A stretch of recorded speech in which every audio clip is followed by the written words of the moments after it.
প্রিয় বন্ধুরা, আপনারা দেখতে পাচ্ছেন ধানমন্ডি 32 ভেঙে গুড়িয়ে দেওয়া হয়েছে। সাধারণ জনতা চাইলে কাউকে ক্ষমতা দিতেও পারে, চাইলে সে ক্ষমতা চিরতরে নিয়েও যেতে পারে। এখানে একজন ভাই লিখছে, ফেরাউনের পরিণতি এমনই হয়।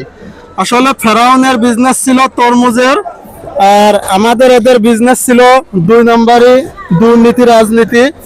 কারটা মেরে খাওয়া যায়, কি করা যায়, এই অবস্থাতেই কিন্তু তারা সম্পদের পাহাড় গড়ে তুলেছিল।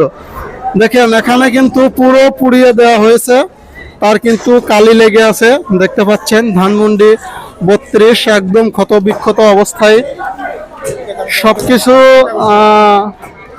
নষ্ট করে ফেলা হয়েছে।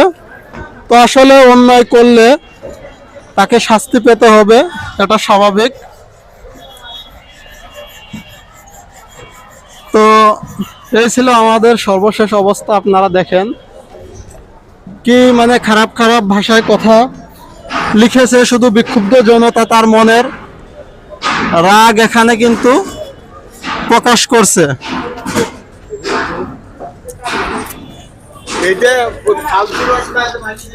প্রচুর পরিমাণ লোক এখানে কিন্তু আসছে দেখতে।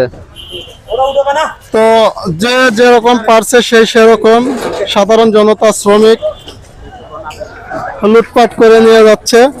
আসলে এটা এরকম হওয়ারই কথা ছিল। সবাই কিন্তু সংগ্রহ করছে, দেখতে পাচ্ছেন আপনারা। সাধারণ জনতার রক্তে গোড়া। তো শ্রমিক ভাইরা কিন্তু কাজ করছে এখানে, দেখতে পাচ্ছেন। তারা নিজস্ব প্রয়োজনে এই কাজটি করছে, দেশের ভালোর জন্য তারা এগিয়ে যাচ্ছে। তো সাধারণ জনতা চাইলে অনেক কিছু করতে পারে, সেটাই প্রমাণ হয়ে গেল। তো এখানে অনেক সাধারণ জনগণ রয়েছে, আমি কয়েকজন ভাইয়ের সাথে একটু কথা বলবো। এখানে